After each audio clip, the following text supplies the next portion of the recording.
দোষী ব্যক্তি যাতে ফাঁসি না হয়, বিচারের বাণী যাতে নীরবে নিভৃতে কাঁদে, ওরা কিন্তু আন্দোলনটাকে জল ঢেলে দিয়ে আসল আন্দোলন থেকে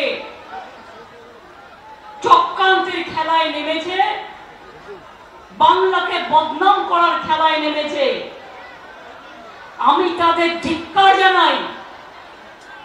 আজকেও আমাদের ছেলেমেয়েরা যখন আসছিল বিভিন্ন মাসে, ধুলাগড় থেকে শুরু করে কয়েকটা জায়গায় বাস ভাঙচুর করা হয়েছে, আজকেও পুলিশকে মারা হয়েছে। এবং শুধু তাই নয়, রেলের সিগন্যাল ইচ্ছা করে দেরি করে দেওয়া হয়েছে।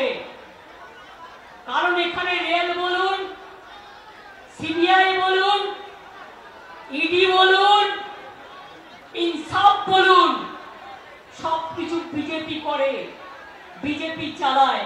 আমি কোনোদিন এরকম কেন্দ্রীয় সরকার দেখিনি যে দল নির্ভর দলদাস, বিজেপি পার্টি একটা দলদাসের সরকার। এদের মতো নির্লজ্জ, এদের মতো অত্যাচারী, এদের মতো অহংকারী, এদের মতো কুচ্ছাচারী, এদের মতো অপপ্রচারকারী, এদের মতো চক্রান্তকারী আমি কোনো দিন দেখিনি।